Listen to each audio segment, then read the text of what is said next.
உங்களுடைய வயது முதிர்ந்த உம்மா வாப்பாமார் இருப்பாங்க. நீங்க நகரத்தில் இருக்கிறீங்க, அவர்கள் பிறந்த அந்த வளர்ந்த கிராம சூழல்ல இருப்பாங்க. நீங்க டைம் ஒதுக்கி உம்மாட்ட போய் ஒரு கிழமை இருங்க, வாப்பாவோட போய் ஒரு கிழமை இருங்க. அந்த உம்மா வாப்பாவுக்கு டைம் கொடுங்க, அவர்களுடைய பழைய பேச்சுக்களை கேளுங்க, அவர்களுடைய பழைய கதைகளை கேளுங்க.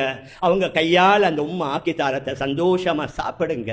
அந்த பெற்றோர்களை சந்தோஷப்படுத்துங்க, அவர்களை திருப்திப்படுத்துங்க. அவர்களுடைய முக்கியமான நோய்களா இருந்தா அதற்கு வைத்தியங்களை செய்து கொடுங்க. வாப்பாவுடைய காலை அமுக்குங்க, உம்மாவுடைய தலைக்கு எண்ணெயை பூசி விடுங்க.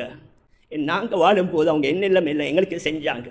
எங்களுடைய அசுத்தம், எங்களுடைய நஜீஸ் அனைத்தையும் சுத்தப்படுத்தி எங்களுக்காகவே அவர்கள் தங்களுடைய அனைத்து இன்பங்களையும் துறந்தாங்களா இல்லையா?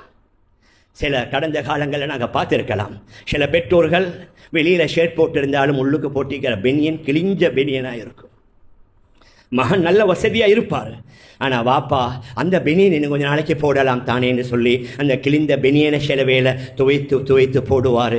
ஒரே 2-3 ஷர்ட்களை வச்சிருப்பாரு. ஒரே செருப்பை பல மாதமாக வருஷமாக பாவித்தவைகளை நாங்கள் கண்டிருக்கிறோம். ஏன்?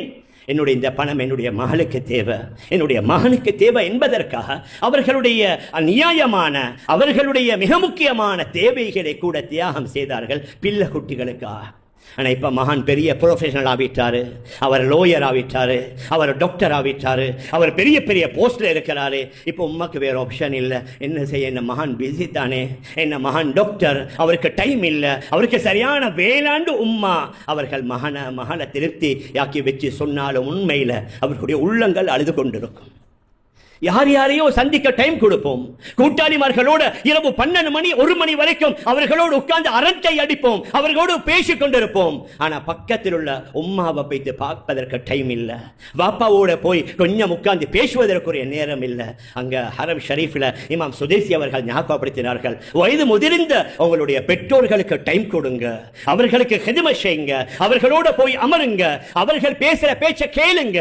அவர்கள் பழைய காலத்து கதைகள் எல்லாத்தையும் சொல்லுவாங்க. உங்களுடைய சங்கடமா இருக்கும், பரவாயில்லை. வேற யாரு அவர்களோடு உட்கார போறது, வேற யாரு அவர்களுடைய பேச்சை கேட்க போறது?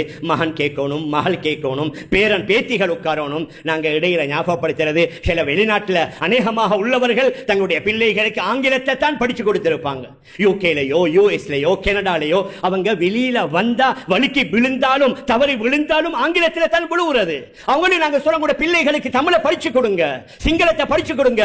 வீட்டுக்கு வந்தா அந்த உம்மாவோட அப்பாவோட பேசணும். ஆனா அந்த புள்ளைக்கு இங்கிலீஷ் மட்டும்தான் தெரியும். அப்பாவோட பேசுறதுக்கு பாஷா தெரியா, உம்மாவோட பேசுறதுக்கு தமிழ் தெரியா. அவங்க நினைக்கிற எங்கட புள்ள பெரிய பெரிய என்னமோ செய்து கொண்டிருக்கிறார்.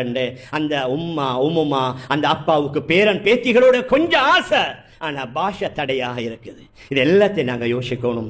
மேலான பெரியார்களே, அன்பிற்குரிய கணவான்களே, சகோதரர்களே, நான் எதை சொல்லிக் கொண்டு வருகிறேன் என்றால், எங்களுடைய அந்த விடுமுறை காலத்தை அர்த்தமுள்ளதாக செலவழிக்கலாம், அர்த்தமுள்ளதாக மாற்றலாம். தேவையான விடயங்களை படிக்கணும், ஃபேமிலி லைஃபுக்கு தேவையானதை படிக்கணும். அதே மாதிரி பெற்றோர்களுக்கு ஹிதமத் செய்யலாம்.